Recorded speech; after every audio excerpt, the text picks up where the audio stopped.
Hi there, Tim Bauer here from LiveVideoGuitarLessons.com with the practice tip of the day. This one is for the intermediate player, and today I want to examine another common blues turnaround. I have a couple over at the website already. I'll probably end up shooting 5 or 6 just to kind of give you some stuff to work with.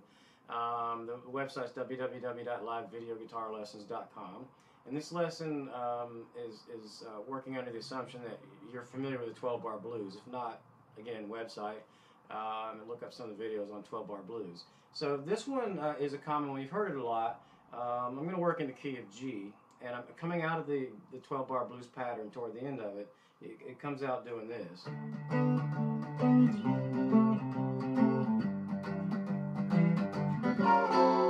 then it rolls back around to the beginning to start over again. All right, so what's going on there? We're messing around with a 12th measure. We're starting our 12th measure with our regular G chord, our 1 chord. And we're going to kind of jump up here. The important chord is the one to which we're sliding. This is a G minor 7 flat 5. It's kind of a pulled apart, unstable version of this. You know, it's messing around with the positioning of the individual notes within the chord. The important one to get to, though, and that's where we want to start. We want to start that half step slide back. But the important one to get to is this one. This is F sharp minor 7 flat 5, and that's a really unstable version of a chord in this key. Let's examine a little bit of a theory here, real quick. What's really going on with this? We're putting leading tones in there. The reason people use this all the time is it has a really, really strong pull back to the 1 chord. F sharp just by itself, it wouldn't be a great one, but even if we just went to like an F sharp power chord, that has a strong pull back to the 1 chord, so you'd end up with...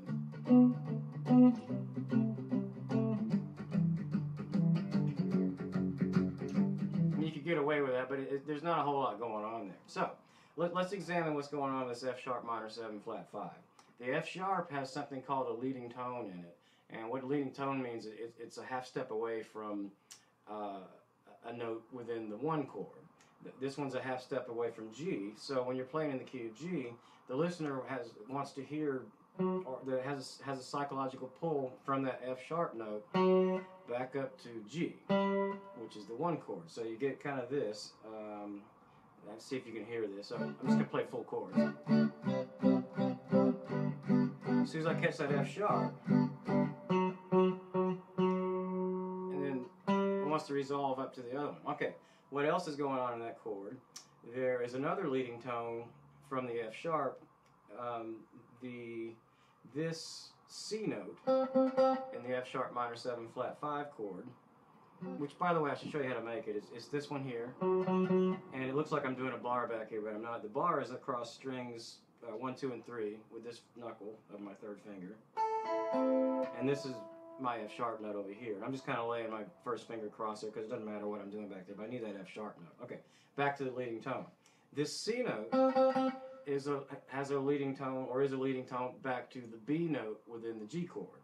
So the G chord is here, or the B note in the G chord is here. So again, same thing.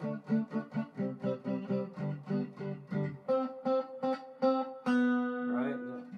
Hopefully you can kind of sense that.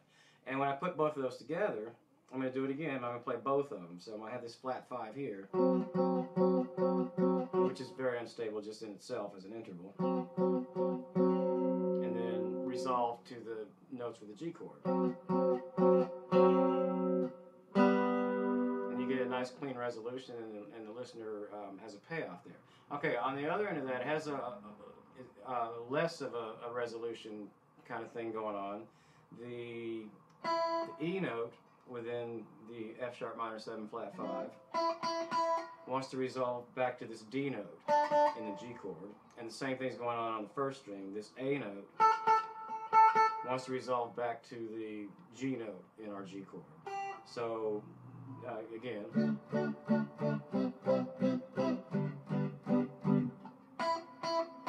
sorry, I messed that up. Unresolved. Same thing on top. So when you combine all that stuff, the whole chord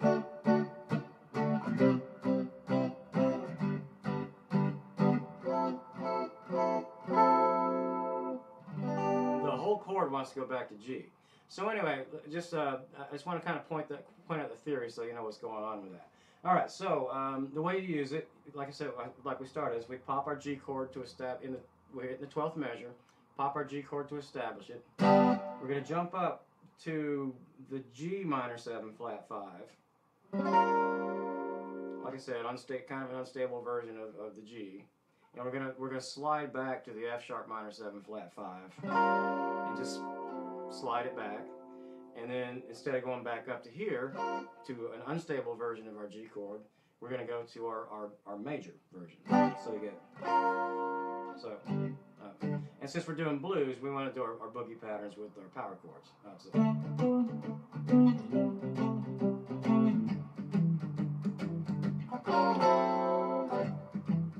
And if you were doing full chords, you'd probably have more of a resolution, but you'd lose some of the blues aspects. You get.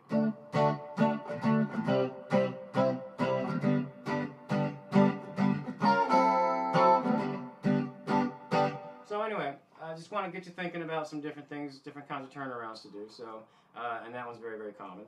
And in different keys, you know, obviously you move it to, you know, if you're playing in the key of A, you know, everything moves up a whole step from where we just were. So you get. And also you can make the minor 7 flat 5 chord using, right now, let's talk about G minor 7 flat 5.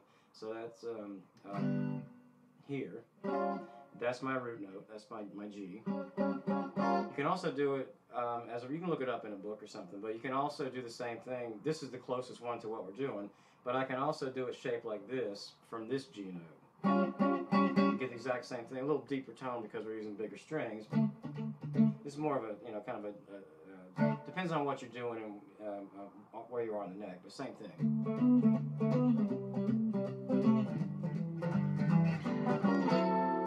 So anyway, thanks for tuning in for this practice tip. Tune in again tomorrow for another one, and I will see you then. Thanks. Bye.